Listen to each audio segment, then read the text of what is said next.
Hindi totoo yung sinabi ng isang analyst na wala nang puwersa ang Duterte, na mahina ang Duterte, na nagunaw na yung baluarte ng support. Kasi kung titingnan mo yung Mindanao, consistent. Ang Mindanao has made any Duterte in national politics buoyant. So pag sinama mo pa si Cebu, mas lalong dumodoble yung lakas, no? That number is increasing. And my sense is, it can be a number that can catapult anyone to something very near in 2028. Di ba dapat kung ikaw ang presidente, unang mong titingnan sa distrito mo? Sino ang ang hindi nila sinasabi, most of the ghost projects are in Ilocos Norte.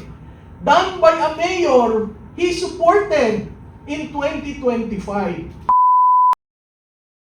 Admin ng karamihan ng mga tao natin, ibig sabihin, mas hindi na siya nga 50-50. Tapos yung pro-admin, nasa 13%. So, Professor Malo, gusto ko lang itanong, ano bang in this context, yung maraming magsasalita, nagpo-protesta, what can we expect pa sa situation na to, ngayong dumadami lalo yung mga anti-admin? Alam mo, Rob, yung datang yan, only registers the fact na, una, galit pa rin ang tao. Yung may mga nagsasabi kasi, wala na yan, na-actionan na ang official line ng administrasyon. Ay siya na nga nanguna sa anti-corruption bakit naman niya ililihis pa? Yung 56% ng opposition, ang sense ko mas lalong magiging solid the moment may isa talagang leader na nagsabi na tama na, sobra na, no? Pangatlo, ang numerong yan, hindi totoo yung sinabi ng isang analyst na wala nang puwersa ang Duterte, na mahina ang Duterte, na nagunaw na yung baluarte ng support. Kasi kung titingnan mo yung Mindanao, consistent. Ang Mindanao has made any Duterte in national politics buoyant. So pag sinama mo pa si Cebu, mas lalong dumodoble yung lakas, no? Pag sa Luzon, nagulat na ako dun sa NCR kasi ang behavior ng NCR, usually ayaw niyan sa Mindanao. Pero pag breakdown mo by area, yung NCR, medyo nagkwakuha na rin. Kasi bakit? Sino ba ang nakaka-experience ng baha na matinding nakikita sa media? NCR yan. Yung baha sa Mindanao, hindi natin alam, nababalitaan natin. Pero pag uulan, makikita mo yung behavior ng mga botante sa NCR. Ay naku, babaha na naman, uwi na tayo. I mean, literal. At siguro yung part ng pagiging literal, yung napundar, nawawala, pero wala ang gobyernong tinutulungan sa kanila. Ang presidente nag-announce pa na pwede kayong umutang sa SSS, ganyan. Yun naman talagang right ng miyembro. Yun nga lang, maliit na bagay. Kasi kung yung lahat na pundar mo nawala sa baha, talagang babangon ka uli. So, going back to your question, that number is increasing. And my sense is, it can be a number that can catapult anyone to something very near in 2028. And it can also be a number to not to defend, but to be really active in the sense of the issue on impeachment. Ang impeachment is yan numbers game. Alam naman po natin lahat yan. Kung may suporta ka ng mga politiko, makakaangat yan sa Senado. Kung may suporta ka sa Senado, magkakaroon ng hearing at yung conviction na andon. But at the same time, impeachment is not a judicial exercise. It is an exercise before the public opinion. So talagang ang mga tao nakikinig kasi yun yung pinaka-accountability measure mo na ngayon . Kasi ayaw mong magsabi ng katotohanan, ayaw mong aminin na ikaw ang pumirma, ayaw mong aminin na ikaw ang nag-release. O anong gagawin natin? O edi, tingnan natin naman kung sakaling ma-impeach at ang nababalitaan yung dalawang leader natin patungo doon, tingnan natin yung accountability issue. Kasi yun na yung pinakamatinding husga ng politika. At the same time, since linalaro sa public opinion ng tao, ang tao rin ang huhusga. Pag nakita ng mga politiko na sinusuportahan nila ang impeachment o sinusuportahan nila yung articles of impeachment, malaking bagay ho yun. Kaya crucial, may nagsabi nga na exciting daw itong Pebrero. Sa tingin ko ho, yung excitement, tayo'y nasa 13th day pa lang ng Enero. Nagsimula tayo ng Enero na talagang year of the fiery horse. Talagang ang lundag ng kabayo ay gano'n na tayong lahat talagang tinitingnan ano ba ang gagawin. Kasi may nangako na may makukulong. Di ba? Ginamit pa yung pananalita ng dating Pangulo na bilang na ang inyong Christmas. Ito ang sinabi, hindi makukulong kayo, hindi na masaya ang inyong Christmas.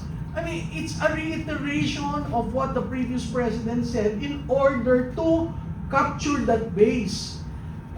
Kaya nga ang sinasabi ko, wag nyo lang tingnan ang approval at distrust, tingnan nyo yung sum total. Kasi pag tinignan mo yung sum total, lalo na doon sa mga tao sa Malacanang na nagbabasa ng survey, talagang hindi ko alam kung paano mo pababanguhin, patataasin ang resulta ng mga susunod na survey para sa Pangulo.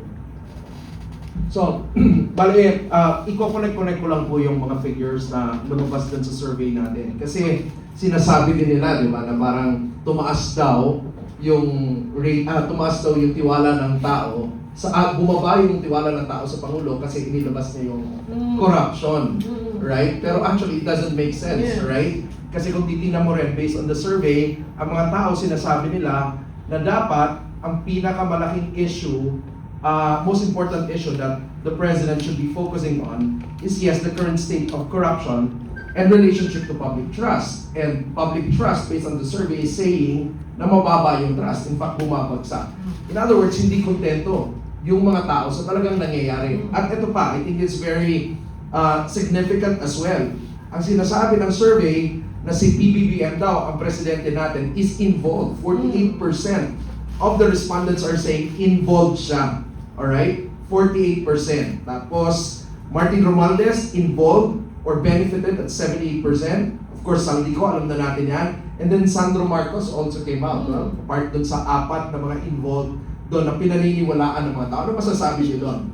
Alam mo, yun nga yung sinasabi, di ba, ang dami natin nakikitang link analysis na yung mastermind hindi pinapakita, usually may question mark. Pero alam na ho ng taong bayan kung sino yung mastermind. Hinihintay lamang nung taong bayan, yung leader magsabi, alam mo, nagkamali ako, pinirmahan ko yung budget. Alam mo, nagkamali ako, discretionary ko yan. Alam mo, nagkamali ako for later release, inaprubahan ko. At kung titingnan niyo yung sinabi ni Congressman Toby Chanco, naalala niyo yung sinabi na, ilang bang bahay ang gusto mo? Ilang bang kabyar ang gusto mo bang kainin? Ilang pansasakyan? It was the President asking those questions to the Speaker. Ngayon, ibabalik ko naman doon sa, nag-release ka ng 12 kontratista. Yun ay part ng diversion. Kasi kinontrol nila yung development ng narrative na yon. Dito lang tayo sa 12 kontratista. Hello, bakit yung 12 kontratista? At pag tinignan mo ulit, dito lang tayo sa Bulacan. Kaya hindi ko maintindihan bakit Bulacan ang ginawa niyong example. Bakit probinsya ko, Oriental Mindoro, ginawa niyong example? Abay, walang kaso. Di ba? Walang kaso yung mga politiko doon. Ang mga district engineers lang ang naipit. Ang tanong ko, ba't hindi sinama ang Ilocos Norte? Kaya tinatanong ko yan sa BFF ko. Kayo rin sabi na hindi, siya ang nagdala ng anti-corruption, siya ang nakipaglaban, siya lamang ang presidente. Hindi ba dapat kung ikaw ang presidente, unang mong titingnan sa distrito mo? Sino ang ang hindi nila sinasabi, most of the ghost projects are in Ilocos Norte. Done by a mayor he supported in 2025. Kalaban sa pinsan niyang si Michael Kion.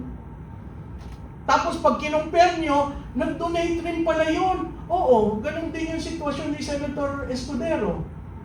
So kung may nag-donate at lahat naman ho ng kontratista, nagdo-donate yan sa mga kandidato. Yun ho yung realidad ng politika natin.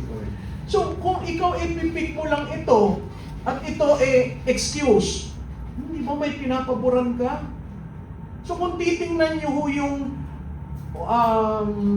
mahiya naman kayo campaign, nung ginawa yung mahiya naman kayo campaign, it was to deflect, ialis ang ilaw sa presidente at ituon sa iba. Kaya nga yung mga politiko nagbubulong-bulungan hanggang saan ba tayo, baka umabot sa atin, no? Kaya ako, doon na lang sa probinsya namin, hindi ho ba yung napunta kay Arnan Panaligan ay isang parking na hindi niya alam, pero ginawa ng district engineer? O bakit to? Saan mo natin nakuha yung impormasyon na yon? Si Congressman Toby Chanco nagsabi, parking Sagasa. Galing sa kanila yon. Ako yung nagtrabaho sa Kongreso, ngayon ko lang ko naririnig yan ng parking at Sagasa. Parking, walang pakialam ang congressman, nakapark lang doon, kikita ka ng 3%. Sagasa, sasagasaan ka doon para kung anong project na gusto. So hindi ho totoo yung mga sinasabi na si Presidente nga ang nag-umpisa nito eh. So ang tanong ko, kung si Presidente nag-umpisa, hindi ba si Presidente rin ang pumirma ng budget? Hindi ba sa implementation ang Presidente ang nag-direct sa DBM? Ilabas nyo na yung Notice of Cash Allocation. Ilabas nyo na yung SARO. Diba? May karakter doon sa Blue Ribbon na sinabi nakakuha ng 100 million I think or larger. Pumunta lamang sa kalihim ng DBM. Na-issuehan ka agad ng Notice of Cash Allocation. Ang tagal ho nun bago lumabas ang Notice of Cash Allocation. So, ako, ang sinasabi ko lang, doon sa tanong ni Rob, ang taong bayan ho hindi tanga. Para ka kumuha ng rating na gano'n, 48% kasama ang Presidente, 78% si Speaker Martin. Ano ang nagsasabi nun? Alam ng taong bayan kung sino yung mastermind. Kaso, karamihan ng gumagawa ng link analysis natatakot ilagay din yung picture. Kasi baka mamaya sedition eh, no? Inciting to sedition. Oh. So yung mga ganun, wala ka naman sinabi, linagay mo lang yung mukha. Kaya sabi nung iba, hindi lagyan na lang natin ng question mark. Forever hindi natin malalaman yon. Pero alam natin yung budget. Kaya nga itong GAA 2026, mahirap yan i-roll out dahil ingat na ingat sila. Malinis sa papel, pero sa implementation magkakaroon ng problema. Bakit ho? Napakataas ho ng MAIP, napakataas ng AIX. Okay? Kung tapos, abay nakita ho niyo ang DepEd, 1.7 trillion. Anong ibig sabihin yan? Ang school building na kay Secretary Angara. 22 lang ang napagawa mong school building sa isang taon. Paano mo mapupunan yung 170,000 gap?